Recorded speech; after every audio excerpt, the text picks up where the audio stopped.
Hoy te traigo una historia, Guido, que tiene que ver con lo que está sucediendo estas últimas semanas. En verdad es algo histórico que sucede, pero bueno, la última semana tuvimos el asesinato. George Floyd en Estados Unidos fue asesinado por un policía, asfixiado de una forma horriblemente cruel, racista. George Floyd estaba pasando un billete falso y por eso es detenido. Obviamente estaba cometiendo un crimen, pero nada justifica la forma horrible como murió. De una forma, lo asfixiaron, un policía agarró y le puso la rodilla en la nuca y lo terminó asfixiando. Salieron varias notas la semana pasada con las últimas palabras de George Floyd, donde pedía por favor clemencia, de que lo dejen de asfixiar, y aún así el policía que lo asesinó no lo hizo. Se jugaron varios partidos en la liga alemana y el equipo del Borussia Mönchengladbach, ponele que se diga así, es medio complicado, Mönchengladbach, o como se diga, tiene al jugador Marcus Thuram, hijo del gran Lilian Thuram, que homenajeó a George Floyd cuando hizo un gol. Hizo un sentido homenaje en el que me pareció muy bueno, que varios equipos lo han hecho. Es más, en el partido que jugó el Bayer Leverkusen contra el Bayern Múnich el fin de semana, salieron con una remera en homenaje también a Floyd y a todo lo que está pasando en el resto del mundo en estas manifestaciones en contra del racismo. Sí, Nico, el fin de semana que pasó hubo marchas, bueno, ya hubo repetidamente en Estados Unidos, hubo en Inglaterra, en Londres, donde hubo varios disturbios entre la gente y la policía, pero bueno, donde más se vio reflejado la crítica hacia lo que pasó con Floyd fue en el fútbol. Muchísimos equipos, como bien vos lo contaste, si bien también apareció ahí una posible sanción para algunos jugadores, que fue, la verdad, es vergonzoso que la Federación de Fútbol Alemán se esté fijando en esas cosas. Por suerte la FIFA saltó y del otro lado dijo, muchacho, no vamos a hacer pavadas, ¿no? Me quiero imaginar. Y no.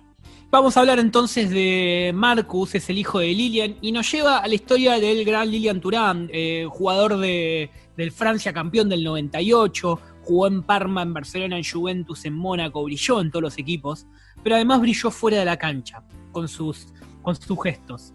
Él nació en Guadalupe, una isla del Caribe que es considerada territorio francés, y cuando llegó a la metrópolis en Francia, en París, sintió un golpe contra lo racial.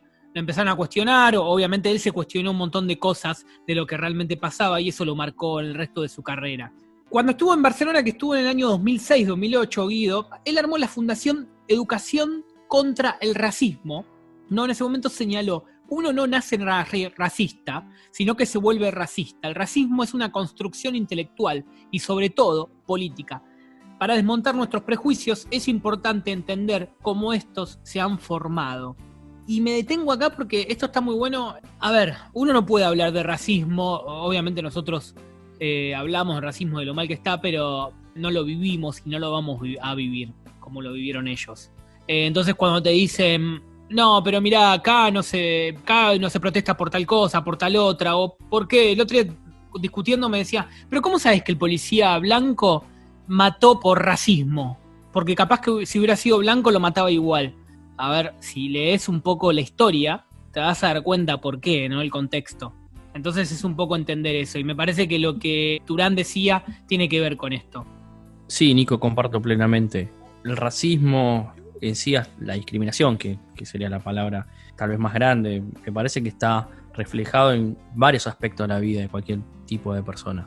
Lo podemos ver en cualquier lado. Si bien nosotros, como vos bien lo dijiste, no hemos sufrido el racismo, pero sí tal vez con cualquier situación de discriminación que nos ha pasado. Cualquier persona. Desde el barrio donde vivimos, puede ser, no sé, si vos sos una persona de los medios, vos sos un periodista, pero bueno, viste esa cosa de que no estás valorado porque trabajas tal vez en un medio más chico y te dejan de lado. Hay un montón de cosas, situaciones de discriminación que nos ha tocado vivir a cualquier ser humano. En este caso estamos hablando de la peor de todas, que es el racismo. Hay gente que sigue manteniendo el mismo pensamiento hace 500, 600 años atrás, que es algo inexplicable con lo que ha evolucionado el mundo, con lo que ha evolucionado la gente, que todavía sigue habiendo este tipo de casos de racismo. Sí, para que no se malinterprete, cuando yo digo del hecho de que nosotros no nos podemos poner en lugar, digo, de blancos y negros, ¿no? Claro. Acá hay mucha discriminación, vivimos con la discriminación, pero a lo que voy con este caso puntual entre blancos y negros, Yo estuve en Sudáfrica trabajando en el año 2018. Sudáfrica hasta el año 95, más o menos, con la abolición del apartheid, vivió mucha discriminación. El país era de los blancos, era solo un 10% de la población, los blancos eran un solo 10%, y vivían, o sea, lideraban a los negros, los discriminaban. Entonces, todavía esto todavía se ve en la mirada de las personas que viven en Sudáfrica, todavía se puede notar, y vos decís, ¿cómo pudo haber sido posible? Y bueno, ahí está. Es un poco la historia, es la historia. Lisa y llanamente es eso. Hace un tiempito, no sé si lo sigue haciendo, Juan Pablo Vázquez sacaba unas columnas muy interesantes en La Nación, creo que eran los lunes, me parece, o los martes por ahí, que hablaba de algún personaje o hechos puntuales. Él en el año 2006 saca una que se llamaba Lilian Thuram, el intelectual que no deja pensar a sus rivales, así que para que lo puedan buscar. Y ahí cuenta que Thuram estuvo a punto de pasar a la Lazio, pero en el mejor momento del equipo romano, y ahí se entera de que habían roto un contrato con el israelí Rosenthal por la presión de los ultras. Entonces él dijo, no, yo no juego para fascistas. Así que esto es un poco lo que decíamos, no solo adentro de la cancha brillaba, sino también afuera con sus gestos.